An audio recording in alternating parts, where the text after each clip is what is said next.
अगर आपके पास 2 से 4 लाख का बजट है और आप एक ऐसा बिजनेस ढूंढ रहे हैं जिसमें रोज कैश फ्लो आए, रिपीट कस्टमर मिले और धीरे धीरे उस बिजनेस को बड़ा बनाया जा सके, तो कार वॉशिंग बिजनेस एक अच्छा ऑप्शन हो सकता है।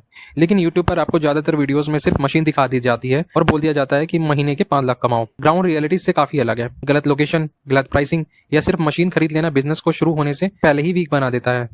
इस वीडियो में हम सिर्फ प्रैक्टिकल और ग्राउंड रियलिटी डिस्कस करेंगे। वीडियो के एंड तक आप समझ जाओगे कि 2 से 4 लाख में किस टाइप का सेटअप पॉसिबल है और इस बिजनेस में असली पैसा कहां से बनता है। और याद रखिए, कार वॉशिंग बिजनेस का मतलब सिर्फ गाड़ी धोना नहीं है। आप कन्वीनियंस, ट्रस्ट और टाइम सेविंग सर्विस बेच रहे होते हैं। अब सवाल आता है, कार वॉश बिजनेस के लिए सबसे इंपॉर्टेंट चीज क्या है? मशीन, इन्वेस्टमेंट या कुछ और? तो सबसे इंपॉर्टेंट है लोकेशन। अगर आपने 3 लाख की मशीन खरीद ली लेकिन शॉप ऐसी जगह खोली जहां दिन भर में सिर्फ 5 से 6 गाड़ी आती है, तो मशीन सिर्फ आपकी धूल खाएगी। इस बिजनेस का पहला रूल है, जहां कार्स वहां बिजनेस। मेन रोड हमेशा बेस्ट नहीं होती। हाई रेंट और पार्किंग की प्रॉब्लम कस्टमर को रोक देती हैं। शुरुआत के लिए ऐसी लोकेशन चूज करें जहां रेजिडेंशियल सोसाइटीज पास में हो, कार डेंसिटी बहुत अच्छी हो, एंट्री एग्जिट इजी हो, 2 से 3 कार की पार्किंग वहां पे प्रॉपर हो और वहां पे ड्रेनेज का सिस्टम अवेलेबल हो। इसमें 300 से 500 स्क्वायर फीट की शॉप बेसिक सेटअप के लिए काफी होती है। रिसेप्शन की जगह क्लीन वॉशिंग बे और ऑर्गेनाइज्ड वर्क स्पेस पर फोकस करें। फाइनल करने से पहले 3 दिन तक अलग अलग टाइमिंग पर ट्रैफिक ऑब्जर्व करें। सबसे बड़ी गलती सिर्फ कम रेंट देखकर शॉप लेना है। कार वॉश बिजनेस में फुटफॉल से ज्यादा कार फ्लो इंपॉर्टेंट होता है। एक सस्ती लोकेशन जहां रोज ज्यादा कार गुजरती हैं, अक्सर महंगी लोकेशन से ज्यादा प्रॉफिटेबल होती है। अब बात करते हैं उस चीज की जहां नए एंटरप्रेन्योर सबसे ज्यादा गलती करते हैं, इक्विपमेंट्स खरीदने में। मार्केट में आपको 15,000 से लेकर 5 लाख तक की मशीनें मिल जाएंगी, लेकिन इसका ये मतलब नहीं कि शुरुआत में सब कुछ खरीदना जरूरी है। अगर आप 2 से 4 लाख के बजट में बिजनेस स्टार्ट कर रहे हैं, तो सिर्फ वही इक्विपमेंट लीजिए जो रोज रेवेन्यू जनरेट करके दे। जैसे बेसिक सेटअप में आपको चाहिए high pressure washer, foam tank, wet and dry vacuum cleaner, air compressor, water storage tank, hose and nozzles, microfibre cloth, basic car shampoo, tyre cleaner और इंटीरियर क्लीनर। शुरुआत में automatic machine, ट्रिक coating setup या expensive detailing tool लेने की जरूरत नहीं है। पहले कस्टमर बनाइए, फिर प्रॉफिट से उसको अपग्रेड कीजिए। इसको हम एक एग्जांपल के थ्रू समझ लेते हैं कि आपका इसमें बजट का एलोकेशन किस तरीके से हो सकता है। जैसे इक्विपमेंट्स हो गए आपके 80,000 से 1,20,000 तक। शॉप का रेंट अगर आप मान के चले जिसमें प्लम्बिंग इंक्लूडेड है, 40,000 से 60,000।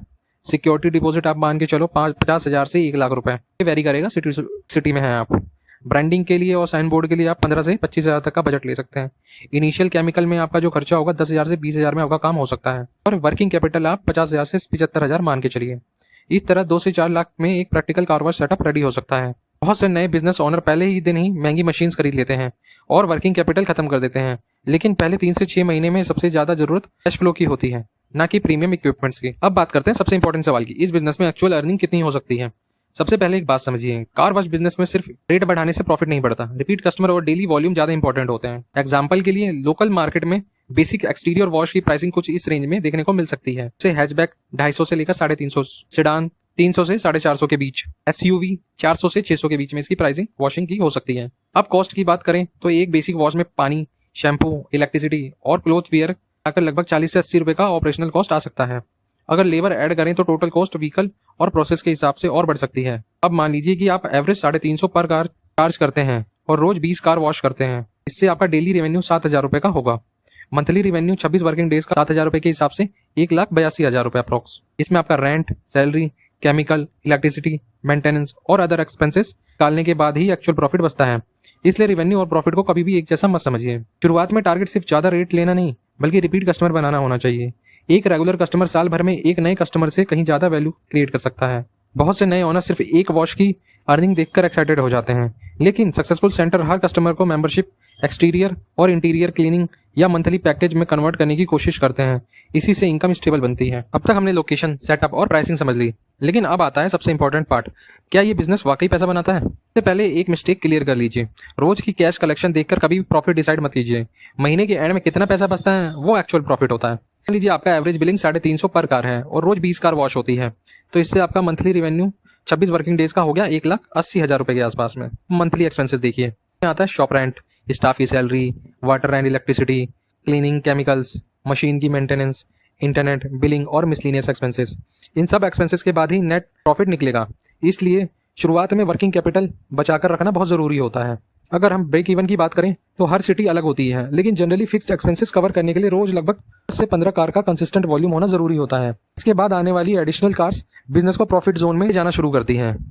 6 ही कार आई तो घबराइए मत। कार वॉश बिजनेस वीकेंड और फेस्टिव सीजन में ज्यादा स्ट्रॉन्ग परफॉर्म करता है, इसलिए वीकली और मंथली एवरेज देखकर डिसीजन मत लीजिए, सिर्फ एक दिन का नहीं। याद रखिए, इस बिजनेस की सबसे बड़ी स्ट्रेंथ रिपीट कस्टमर है। कई नए एंटरप्रेन्योर्स पहले 2-3 महीने में ही बिजनेस को फेलियर मान लेते हैं, क्योंकि डेली कस्टमर काउंट स्टेबल नहीं होता। ग्राउंड रियलिटी ये है कि कस्टमर बेस बनने में टाइम लगता है। अगर सर्विस क्वालिटी अच्छी हो और रिपीट कस्टमर बढ़ते रहे तो धीरे धीरे मार्केटिंग कॉस्ट कम और प्रॉफिटेबिलिटी इंप्रूव होती है। अब सवाल ये है कि बिजनेस शुरू तो हो गया, लेकिन कस्टमर कहाँ से लेके आएंगे। ग्राउंड रियलिटी ये है कि सिर्फ बोर्ड लगाने से कस्टमर नहीं आते। शुरुआत के 3 से 6 महीने मार्केटिंग पर ध्यान देना पड़ता है। सबसे पहले अपना बिजनेस गूगल मैप पर रजिस्टर कीजिए और हर सेटिस्फाइड कस्टमर से रिव्यू मांगिए। लोकल सर्च से नए कस्टमर मिलते हैं। दूसरा, आसपास के रेजिडेंस सोसाइटीज में मंथली मेंबरशिप लॉन्च कीजिए। अगर एक कस्टमर महीने में 4 बार वॉश कराता है तो आपकी इनकम ज्यादा प्रेडिक्टेबल हो जाती है। तीसरा, local taxi operator, office fleets और नियर बाई बिजनेस से टाई अप करने की कोशिश कीजिए। फ्लीट कस्टमर कम मार्जिन पर भी स्टेबल वॉल्यूम दे देते हैं। अब बात करते हैं उन गलतियों की जिनसे बचना चाहिए, जैसे सिर्फ लो प्राइस पर कम्पीट करना, सर्विस क्वालिटी कॉम्प्रोमाइज कर देना, कस्टमर फीडबैक इग्नोर करना, वर्किंग कैपिटल खत्म कर देना, सोशल मीडिया और गूगल रिव्यूज पर ध्यान न देना।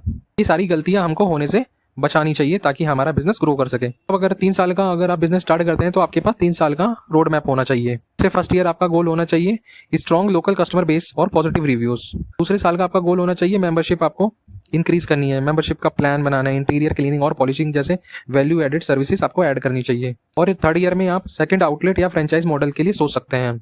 अगर आप डेली ऑपरेशंस मैनेज कर सकते हैं, कस्टमर सर्विस अच्छी रख सकते हैं और 6 से 12 महीने का पेशेंस रखते हैं तो कार वॉशिंग बिजनेस एक स्टेबल कैश फ्लो बिजनेस बन सकता है। लेकिन अगर आप सोच रहे हैं कि मशीन लगाते ही पैसे आने लगेंगे तो ये बिजनेस आपके लिए नहीं है। इस बिजनेस की असली स्ट्रेंथ है रिपीट कस्टमर, कंसिस्टेंट क्वालिटी और स्मार्ट लोकेशन। इन तीन चीजों पर काम कर लिया तो धीरे धीरे एक आउटलेट को मल्टीपल आउटलेट में बदला जा सकता है। अगर आप इस सीरीज में किसी और बिजनेस का ग्राउंड रियलिटी ब्रेकडाउन देखना चाहते हैं तो चैनल को सब्सक्राइब कीजिए और कमेंट में अगला बिजनेस जरूर बताएं। Thank you.